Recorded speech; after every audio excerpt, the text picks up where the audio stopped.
Hello everyone and welcome back to Education Foundation. And in today's video we'll be looking at a question that is related to steam tables. So the question states that 0.5 kg of steam at 3 bar has a volume of 0.358 meters cube. What is the degree of superheat? So in order to find the degree of superheat, we are going to make use of the formula.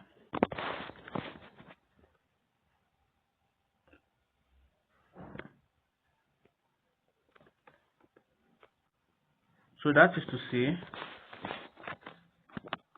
degree of superheat, which is DOS, let's use that as the abbreviation of degree of superheat, will then be equals to supersaturated temperature, that's T supersaturated temperature, minus T saturated temperature. So that is to say that the degree of superheat is the difference between the saturated temperature and the supersaturated temperature. So what we are going to do now is that we are going to find the value of each of the temperatures, that is the supersaturated temperature and the saturated temperature. So let's first of all find the value of the saturated temperature. So for our saturated temperature, we are going to make reference to the saturated water and steam table, which I'll be dropping in the link of the description of this video. So at 3 bars from our saturated steam table, at 3 bars, the saturated temperature, that's T saturated or TSAT, will be equals to 133.5 degrees Celsius. So that is our value for.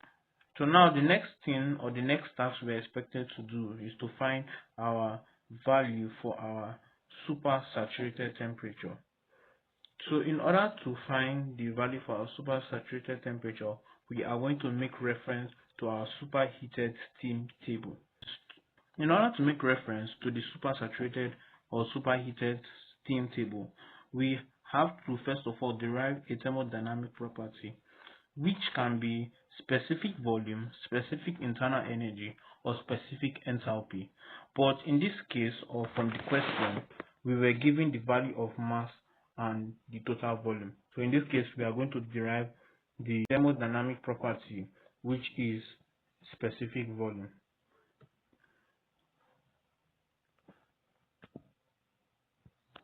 Now giving the total volume to be equals to 0.358 meters cube.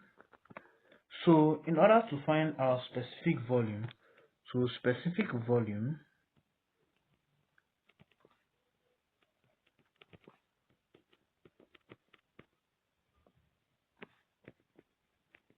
which is represented by small letter v would then be equals to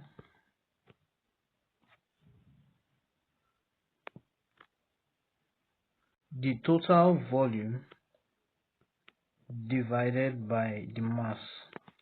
So then once we further simplify this will then be equals to 0.358 all over 0.5.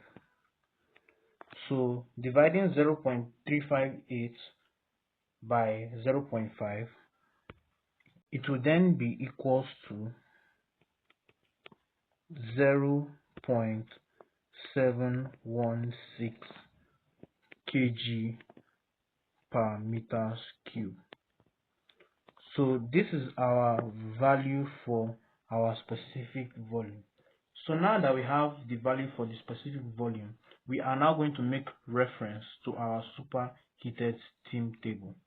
So from our superheated steam table, at 3 bars, when the volume is equal to 0.716 kg per meter cube, which was the volume we just solved for now that the question gave us.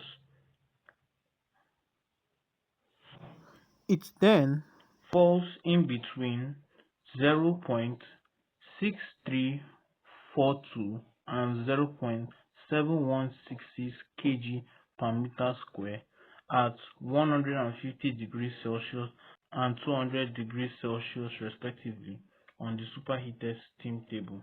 We are now going to interpolate between 150 degrees Celsius and 200 degrees Celsius in order to find our supersaturated temperature. So from that is to say that in our steam table, we were only given the specific volume that occurs at 150 degrees Celsius and the specific volume that occurs at 200 degrees Celsius. So from that range, we are now expected to find our supersaturated temperature by interpolation method. So then we are now going to draw our table for the interpolation method. So one side of the table will be the temperature in degrees Celsius, and the other side of the table will be the volume in kilograms per meters cube.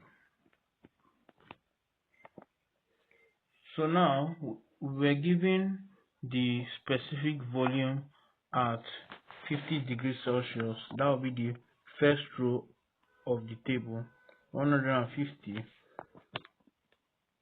at the temperature degrees side, and then 0.6342. Then we now have the supersaturated temperature value, which we are going to be looking for via this interpolation process, and its specific volume to be 0.716. Then we now have the specific volume at 200 degrees Celsius to be 0.7166. So now when we interpolate, the first thing we are going to do is that we are going to subtract the first row and the third row by each other, which will be equal to 0.7166 minus 0.6342, which on the temperature degree side, it will then be equal to 200 minus 150. Then we will now make this to be in a ratio of the difference between the third row and the second row, which will then be equal to 0.7166 minus 0.7160. Let's just put 0 there, even though it was 0.716. We are going to add 0 in order to just make it to before decimal places. And we will now make the temperature side to also be in a ratio of the third and second row, which will then be equals to 200 minus the supersaturated temperature. In order to make solving easier for us, we are going to let the supersaturated value for now be equals to x.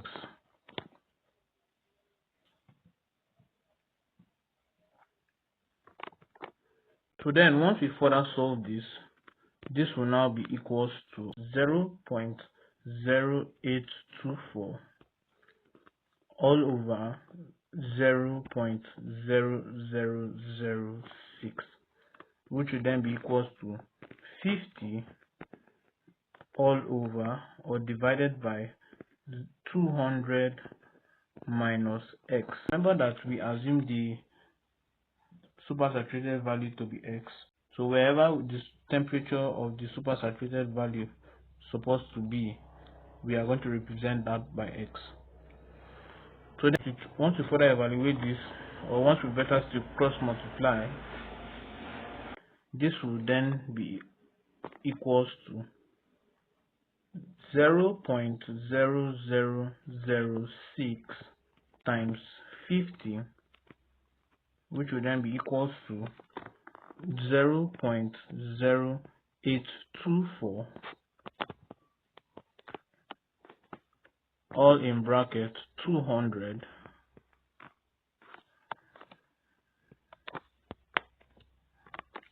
minus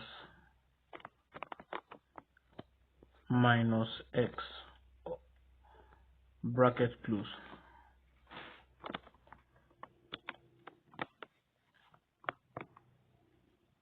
This will then be equals to 0.03 equals to 16.48 minus 0.0824x. So then we are now going to collect like terms. So once we have finished collecting like terms, it will then give us 0.03 minus 16.48, which will then be equals to negative 0.0824x. So then once we further evaluate this, this will then be negative 16.45, which is then equals to negative 0.0824x. So then our value of x will be equals to negative 16.45 divided by negative 0.0824. So negative sign will cancel negative sign to give us positive sign, which will then be equals to 199.6 degrees Celsius. So that is to say that our temperature, or our supersaturated temperature, will then be equals to 199.6 degrees Celsius. So now that we have gotten our value of our supersaturated temperature and our saturated temperature, which we got in the earlier part of the video, our degree of superheat will then be equals to our supersaturated temperature minus our saturated temperature. So once we substitute the values of both of them, it will then be equals to 199.6 minus 133.5, all in brackets, degrees Celsius. So then this will then be equals to 66.1 degrees Celsius. That is to say that our degree of superheat in the question below is equals to 66.1 degrees Celsius. If you found this video helpful, don't forget to like, subscribe, and drop your questions in the comment section below. Also, don't forget to get your saturated water and steam table, as well as your supersaturated steam table, that will be available in the link of the description of this video. Thanks for watching, and see you in our next video.